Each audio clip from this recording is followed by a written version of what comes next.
So something we never do for the channel is a best of the year so far at around the halfway point. We were going to make this video a couple weeks ago, but you know, it is what it is.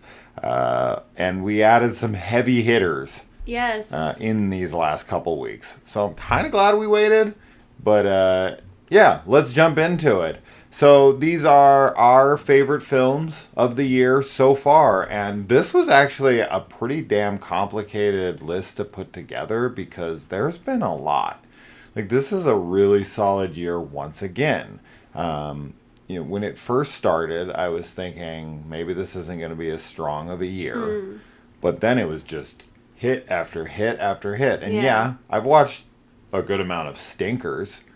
More than you have, because I watch a lot of those by myself. But I think this has been a stellar year. Now, opinions are subjective. You're going to have your own list. Totally. But these are ours. Yeah. These are the ones that you and I agree on. And we're going to just kind of do a random number of them. Maybe there'll be some... I guess we'll just talk about them. I was going to say honorable mentions, but honestly, there's probably been at least... Because I've seen like 113 2024 horror thrillers this year so far, which is a lot, I know. But I've probably quite enjoyed or loved probably like 40 of them. So it's been a stellar year again, but we're going to talk about maybe about 15 of them that have really stood out this year. Now, the film that came out and was my number one for a while. We're not going to do this in any kind of order, but the one that had come out and stayed at my number one for a while, and I just had the best time with when we went and saw it, is Abigail. Yeah. This is just a straight up fun film. I don't think that there's anything scary about it. I just had a great time. I think that it is going to be a very... memorable film from this year. I think it is going to have legs. I hope that we see a sequel to this in the future. I am pretty sure we probably will, with how well this is received and how memorable it will be years from now. Yeah. So I think we did see a cosplayer for Abigail. Shout out to shout out. Evil Izzy's Haunted Emporium. Yeah. So that one's definitely something that I wanted to mention first because it was the movie that really stuck out to me and was like a definitive, this is my number one. It isn't now, but it's still in that like top 3 area. So still a really, really fun time, and I can't wait to see it again. And that is available to buy or stream now. Yeah. I think Abigail is like the Megan of this year. But even better. Oh, you liked it even better. Well, yeah, it's definitely more like violent. The next one that we really loved was Stopmotion. Yeah. This one, it's such a cool, like visually cool movie. There's some really nice, like practical, like actual stop motion animation within the film and, symbolism surrounding that. And we really loved it. And I think that this one is probably one that got overlooked by some people because like sometimes when we go to see horror movies there's like one other person in the audience with us and that was the experience we had with this one, but I loved it. I thought it was great. I know you loved it too. Super cool, very dark and like striking movie. And this is another film that provides evidence that Shudder is having the best year maybe they've ever had. We've seen probably 4 or 5 Shudder films now that in theaters, because I had talked about with the movie that we saw yesterday, that was Shudder, and that there has been so many good Shudder films. Oddity is the film, but I've been very impressed with Shudder this year. So this is on Shudder. This came out earlier in the year and was definitely overlooked at that time, but I feel like this one's ending up on a lot of people's lists currently. But yeah, stop motion is great. You should definitely check it out, and it is on Shudder currently. Yeah. One I'm just going to throw out right now because we might as well just not skip over anything. This is kind of a double bill here because they are so similar, but I feel like mostly everyone enjoyed them, including us. And this is Immaculate as well as The First Omen. Yeah, they are very similar films. Super similar. For sure. But there's enough differences there that I think they hold very well on their own. Yeah.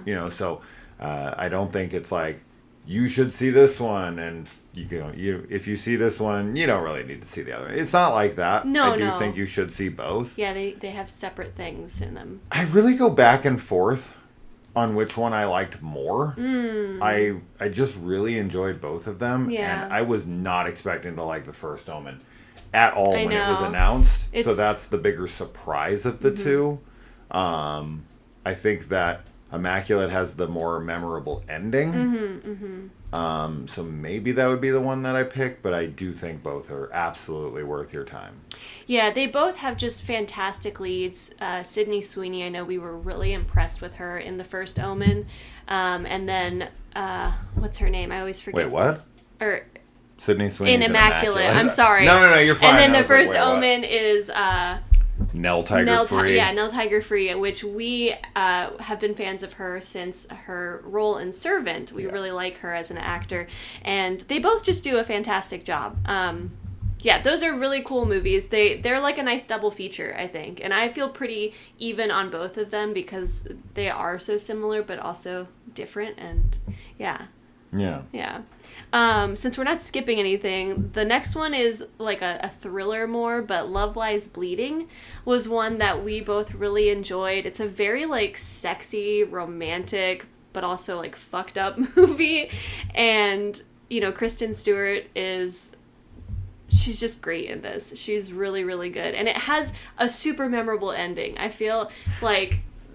Talk about memorable endings. Like, this one is one that I think people will be talking about for a while. And there was some really cool, like, creepy visuals throughout the film that I know, like, really disturbed me. Yeah, a lot of body horror. Yeah. But it's just a really cool, unique film. I don't think I've seen anything really like it. And I loved it. I thought it was really cool.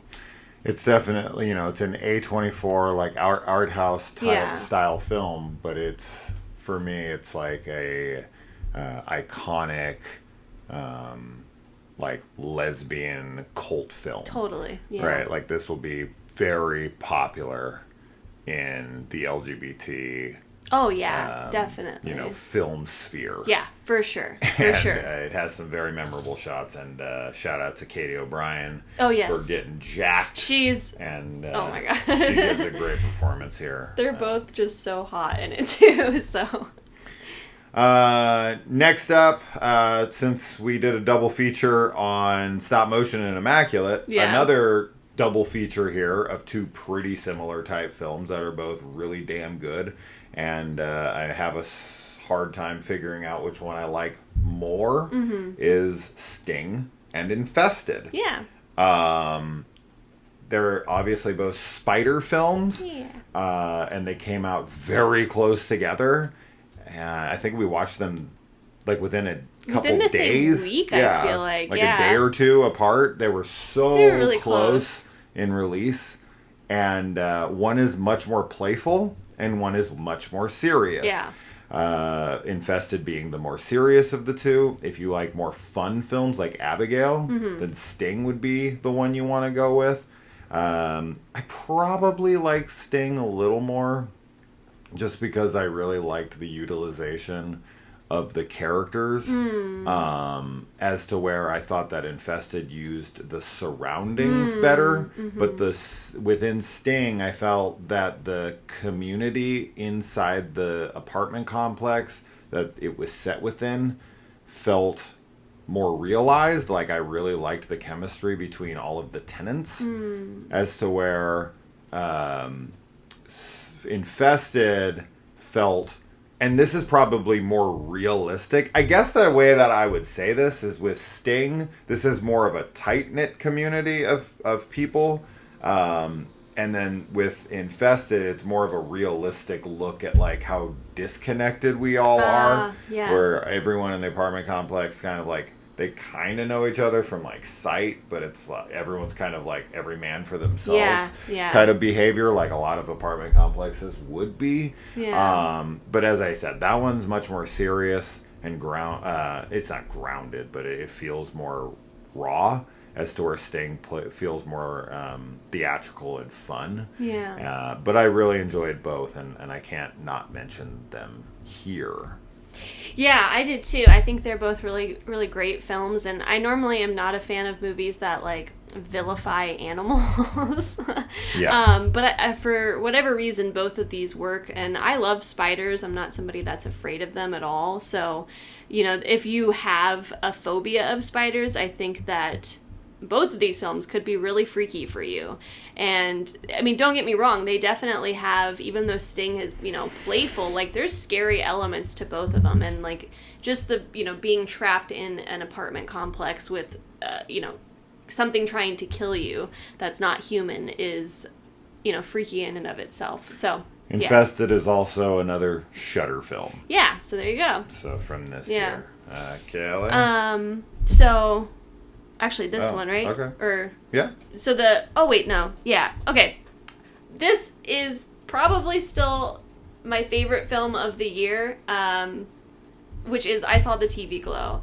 I love this movie so much, and I know that it did not land with everybody. I think it has a pretty specific audience, but it really, really impacted me, and I can't get over how beautiful the story was. I love all of the imagery. I love the nostalgia-filled, themes within the story and the performances. I loved all of it. But I do think that it, like I said, it has a very specific audience. And, if it's not your kind of movie, that's fine. But for me, it was the top of the year. I know that you liked it a lot, but I know you didn't like it as much as me. No, I really enjoyed it. Okay. So, it's an A24 film. Yeah. It's just so cool. I think it's such a unique, movie, and I really love it. I found it very touching and heartfelt, too. I also want to point out an obvious thing here. If you want longer thoughts on any of these, we, of course, covered every film that we're discussing here. So if you want, full spoiler-free or spoiler discussions, we did one for most of these. Yeah. We did a spoiler-free for every one of them, and we did a spoiler discussion for a lot of them. Yes. So there's that. As far as I Saw the TV Glow, this actually should be, and technically kind of is, one of the more split films of the year. Yeah. But I will say this. This film, weirdly, it almost is completely overlooked this year. I don't ever hear anyone talking about it. And I feel like this is the kind of film that invokes a response of I either loved it or I hated it. Yeah, yeah. And because I could just be well, just no one, the people who saw it just don't care enough to talk about it. And it's I don't know if that's the opinion that you're going to have after having seen this. But I just feel of the bigger named, A24, studios, A24 or Shudder or, whatever, I thought that this was going to be one that got more discussion. Yeah. And having been in this, the horror community and the sphere for so long and seeing all the different kinds of movies people talk about endlessly, there's a lot of chatter about a lot of the movies that we're discussing here. But I Saw the TV Glow isn't one of them. Yeah. I don't really see it brought up at all.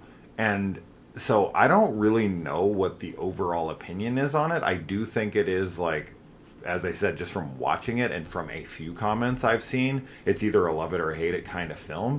But I don't know. I don't know how many people saw it. I don't know how many people went to go and check this thing out. So I do think it might be an overlooked film from the year. But it is not a film for everyone. Yeah. It definitely has a niche audience that it's going after. And I think the people who it will land for, of the films this year, I think this is the most personal, and I feel like this is the film that will land the hardest for its niche audience. And one thing, too, is that, we've said this before in other reviews about like, okay, this film has a specific audience and everything.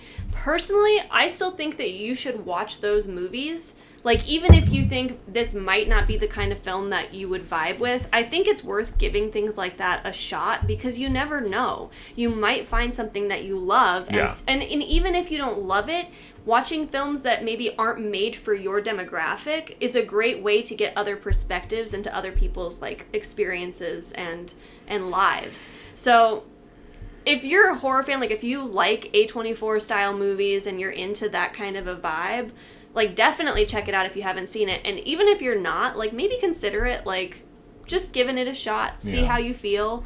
Challenge yourself. Step outside of your comfort zone. Absolutely. It's a good way to explore your own tastes. And you never know, right?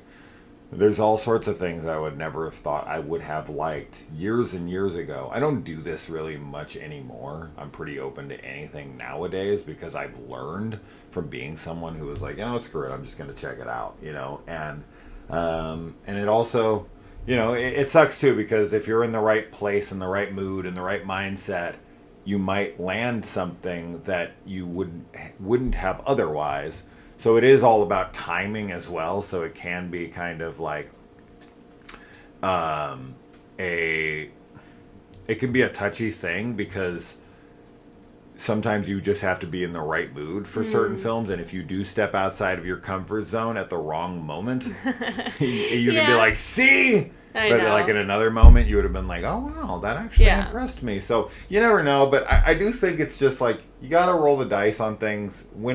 If you're a big horror fan who has time and you're going to watch whatever, I feel like you should always be watching the movies everyone's talking about. Oh, yeah, you should always just give them a shot for yourself and see what you think.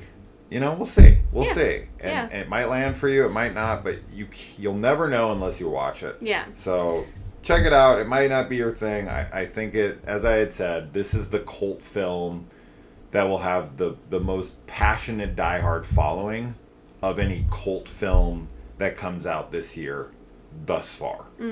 Because the people who it lands with will be like, these are the kinds of people that are going to say, I finally feel seen. 100%. Right? So those are those kinds of movies where it's like a religious experience for some people. Yeah. Right? And that's the kind of film where it's like, even if I hated it, I would still love that it existed for the people. And I could say that about every film, but this film just screams to me that it's going to connect with certain people on a level that few films ever do. Totally. So to me, it's like, it's such an important film. Even if it's not for me, I still greatly enjoyed it, because I still think it's a fun, exciting movie that has great visuals and a lot to say. But did I connect with it on the level that others will? No. Yeah. I didn't. But that doesn't mean I can't appreciate it. Of course. We spent way too much time talking about I Saw the TV Glow. We will move on. Another Shudder film. There's been a lot of them this year, but this is just giving you... Even though I can honestly tell you, fuck Shudder. I think they put out great films every year, but they will never respond to any of my emails to try to get on their screening lists, which pisses me off. It like legitimately angers me, because I have covered every film they've pretty much ever made. I have boasted them more than anybody over the years, and for some reason they'll write back people with like 10 times less subscribers than me, and I don't understand why we can't seem to get through to Shudder for any reason. So they can go fuck themselves. But they have put out a lot of great films this year, and another one we got to see in theaters is Arcadian. Another Nicolas Cage heavy hitter this year. This is definitely not a film for everyone, and I had said it in the review, and I was 100% right because of the comments. The monsters make or break the film. You're either going to find them super unique and interesting and cool and scary, or you're going to find them super silly and goofy, and you're going to roll your eyes and you're going to be like, this movie is so dumb. So it really is completely dependent, in my opinion. Yeah. And pretty much everyone else's, because all I see in the comments is, oh my god, I loved it, the monsters were so cool and unique. Or, oh my god, I hated it, the monsters were so stupid and goofy. And I knew it watching it. As soon as you see them, they're so unique that it's going to go one way or the other for you. Yeah. I mean, it obviously landed really well for us. We really enjoyed the monsters. I know we both thought that they were very unique, and I really enjoyed everybody's performance as well. Don't remember any names, of course. Bill Denbrough? Yes, Bill Denbrough. I just thought it was great. I think it's a very, dark and quiet, a lot of monster post-apocalyptic movies can be kind of over the top and very bombastic at times, and this is a very contained version of a post-apocalyptic world, and there's just so much in it. There's a lot of I think we had a lot of fun thinking about how things got that way and what the timeline of events and stuff. And we were just super into it. I think it's great. I think that there was some definite surprises on the story that happened that we were really into, and Great segue. Oh, yes, into another post-apocalyptic movie, which with monsters, which is A Quiet Place. Day One. Yeah. We really loved this. Yeah. I actually thought this was a fantastic film, and I was crying for the second half of the film. It really affected me emotionally, and it's a very different film from the first two. It takes a different a different approach as far as, the first two are about family, and it's very, family centric, and this is, more of a friendship, platonic kind of partnership, and I just loved it. I think that the performances were fantastic. Love the cat, and it's cool. It was cool to see the start of all the chaos. I think that it handles it really well in terms of just seeing how people fall apart, when the world ends. Yeah. And this is another one, too, that you had said. The cat is kind of going to make or break people's experience with it, I think. Absolutely. So, because the cat is definitely a character. Oh, yeah. Yeah. Yeah, it's either going to get on your nerves or it's not. And definitely didn't get on our nerves. Not and this is the only film on this list that I saw twice. Yeah. I saw this in theaters with Kaylee, and then I took my kids to it later, so I have seen this one twice. Okay, moving into another Shudder film, right? This was Shudder. Yes. Yeah. The Devil's Bath. This one came out of absolutely nowhere. I had not even heard of it. I was not looking forward to it. And, we make these, or I should say I make these, most anticipated lists of the year. I went on Lee McCoy's Drum Dum's channel and was working with him on a big list. We didn't even ever get to finish that. And then I made a video here on the channel where I talked about, here's my top 10 or whatever, most anticipated. It wasn't even a top 10. It was a top fucking 100. And this was nowhere to be found because I'd never even heard of the goddamn thing. And we threw this on, and it was a bit slow at first, and was I was vibing with it because of, the visuals, and I was intrigued. But as this continued, went on, and we got more from it, when it ended, I just thought it was so damn good. Yeah. But this one is slower. Mm-hmm. This one is a period piece. This one has very little dialogue. This one isn't, going to have a spotlight on horror and scares or any of that stuff. So if you're someone who's I only want to watch horror movies that something jumps at me and I scream, or I don't like slower paced movies or whatever, this is not going to be for you. But if you like slow burn period piece movies that make you think about history, and kind of the insanity behind what people thought and kind of still do in some circles, in some places in the world, which is just crazy. But yeah. I thought this was fantastic. This is definitely a top 5 of the year for me currently. I loved it, but it's not for everyone. It's very slow.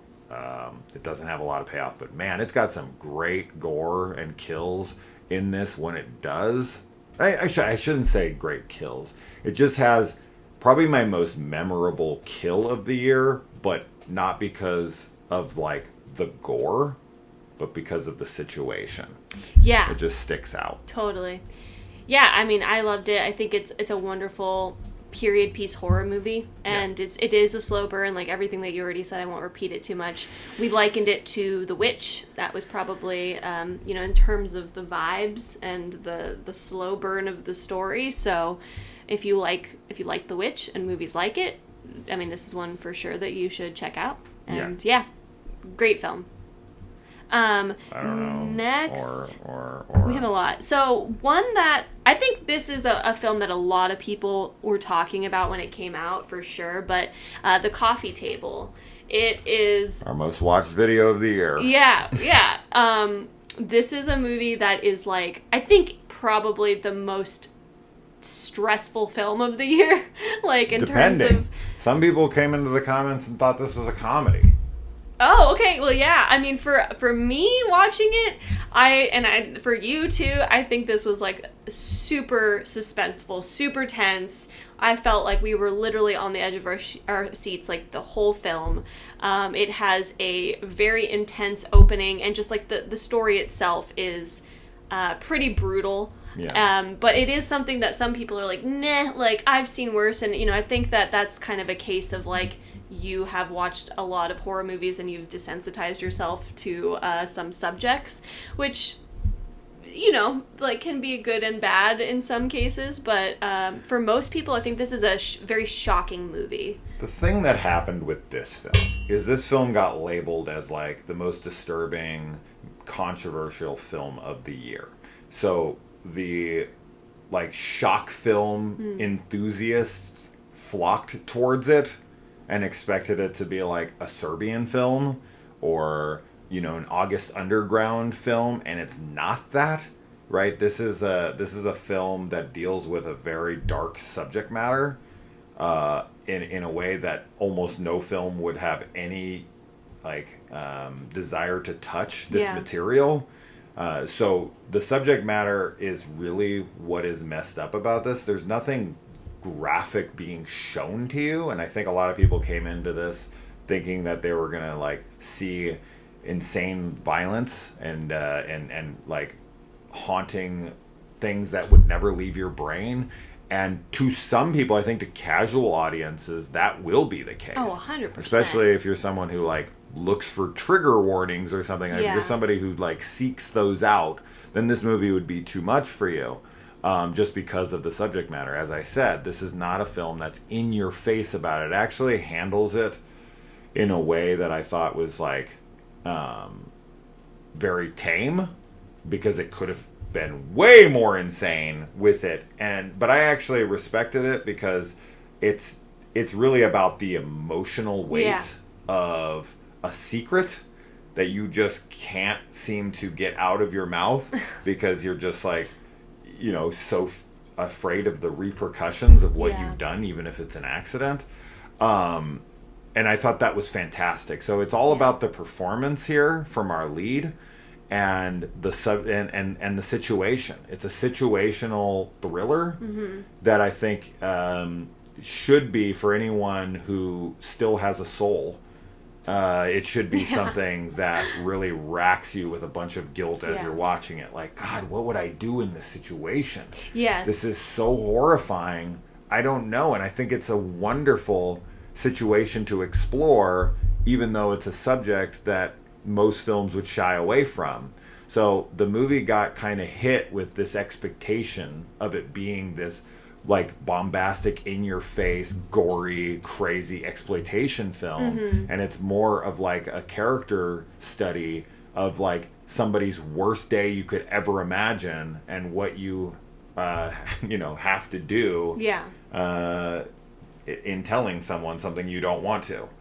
Yeah, I think that's a great explanation of it. And as you said, like the guilt and just like the heightened emotions, I think those really come across because of the performance from the lead. So if you haven't seen it yet, it's definitely one to check out because it's a very talked about film in the horror community. And it is one that if you do have sensitivities, I do recommend looking up some trigger warnings for it because I think it could really negatively impact people. But yeah.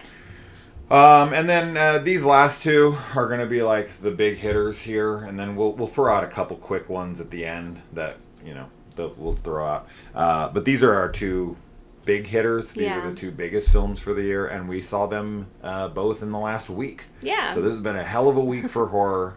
Kaylee can tell you the first one. We both adored both of these so much. Yeah, they're so wonderful. So Longlegs, of course, which I know for so many people is definitely a top film of the year, which is great. And then there's a lot of people that do not like it. It's the most split film of the year. Definitely the most split film, but we adored it. I mean, we just love everything about it. I've been trying to get us out to the theater to see it again because I really want to go see it again.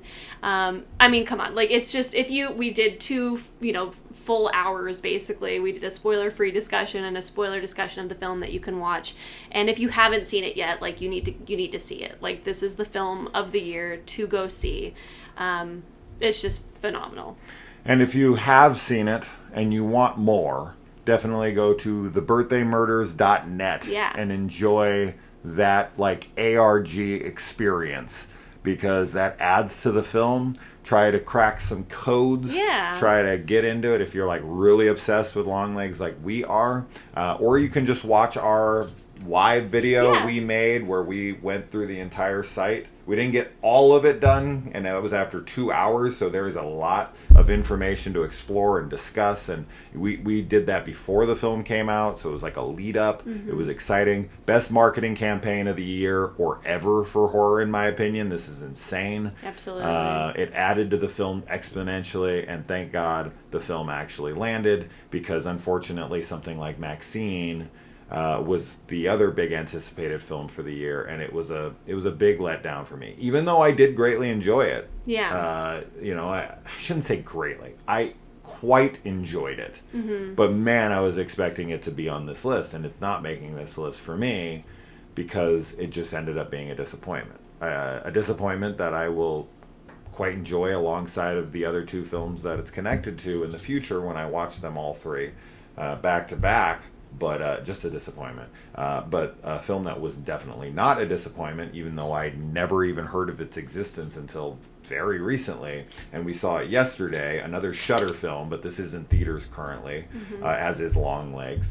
But this is a movie that you'll have to go to the theater, or you can wait for it to be on Shudder. The movie that blew me away yesterday is a movie called Oddity. Even though we had a terrible theater experience, the movie itself was fantastic. I couldn't recommend it high enough. I think that this one will be more like, this is artsy for sure, so it's not for everyone. It's not for the mainstream crowd, right? Like a lot of these aren't. Like a lot of the things we're talking about, like if I was to like do a list of movies that I think are for mainstream crowds, I would say Immaculate, The First Omen, Quiet Place Day One, and Abigail. Those are like those are the ones for like the every crowd. The ones that are like, I just like to go to the theater and see like Hollywood fun horror movies. Those are the ones. But Oddity is an oddity. It's definitely not for everyone. It's a slower burn art house horror film that creeps into your mind, lingers, and follows you home. That's the best shit to me. That's the kind of stuff that I want to see more of, the stuff that I love. Not that I don't love all the other movies that I just mentioned, because obviously they are on this list. So it's not like I dismiss the obvious, more Hollywooded type films. No, not at all. Not. I just they don't hit as hard. Although Abigail was my number one for a while, so they can. But I just Oddity and Longlegs. Is where it's at. Those are my top two favorite films of the year. And of course had to be on this list. As far as like some like real quick honorable mentions, another like cult classic that will be, and we saw quite a few cosplays for this this year at Mad Monster, and I think we will continue to see it for years to come. I think this one's going to hit really hard with like a very specific demographic of women who I don't know what crowd. What would you think? This movie is Lisa Frankenstein. Yes. You know, girls who would love something like I'm trying to think of a specific demographic this is going after. I mean, I think that, like, definitely, like, teens, early 20s, but even because it has this, like, 80s vibe to it, I feel like people that were raised in the 80s or, you know, like, were around in the 80s, I think would really like it, especially horror fans. It's campy. It's, like, a really fun, like, campy girl movie. I feel like fans of, like, Buffy the Vampire Slayer would be super or like, into it. Like Buffy meets Heathers. Yeah, for sure. It's a really fun film. Like, I really liked this movie a lot. I think it's super funny, super cute, super charming, very, like, sweet, very messed up, too, at times. It's great. It was really great. Yeah. Another big one that I think people loved, another Shudder film, that I wasn't as big on as everybody else, but we both did quite enjoy the hell out of it. And this is a found footage. If you want to fight about that in the comments, come at it. Fuck, dude. How many people? Late Night with the Devil. I don't honestly understand how you could possibly argue this isn't found footage, since the movie is literally fucking found footage. It's found footage. It's literally what it is. This is a found lost broadcast. It's literally found footage that we're watching. Yeah.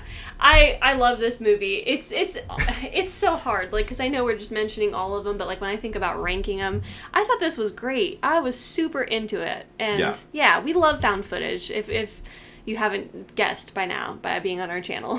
Yeah.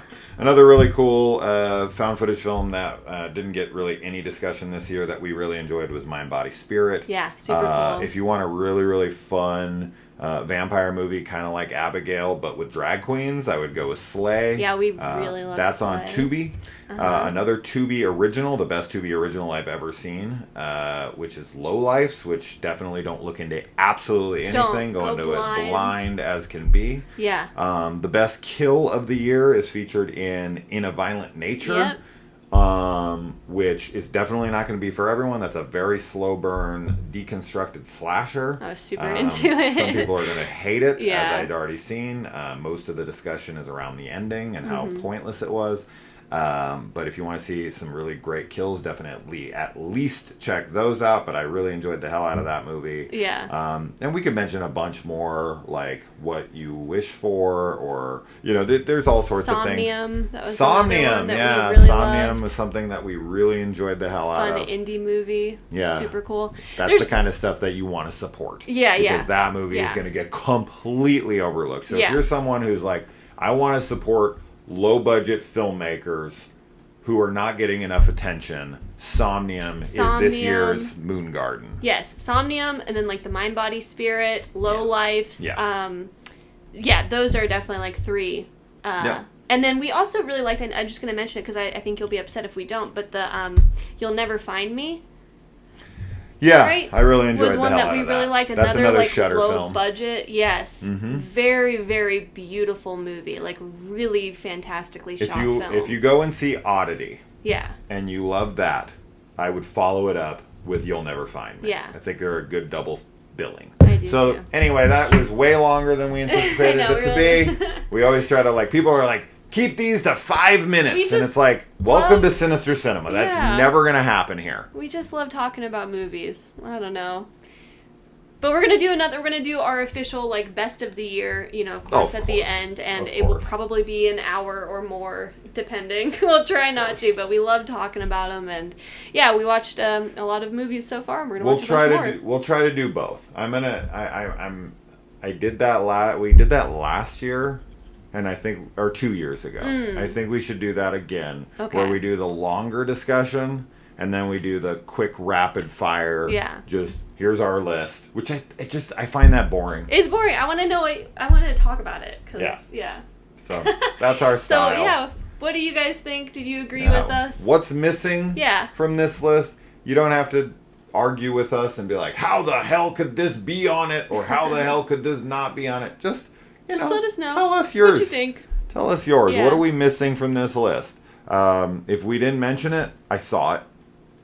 I saw it for sure. Trust me. There's nothing I haven't seen this year that's worth discussing. And there's plenty of other films that we did not mention that I really enjoyed. Yes. Right? So this isn't the entire list of films. I can guarantee you this. We just mentioned more films. Just mentioned more films than almost every other horror YouTuber has fucking watched this year. Not to be elitist or anything, but it's incredible how little actual like horror YouTubers, like I'm friends with most of them.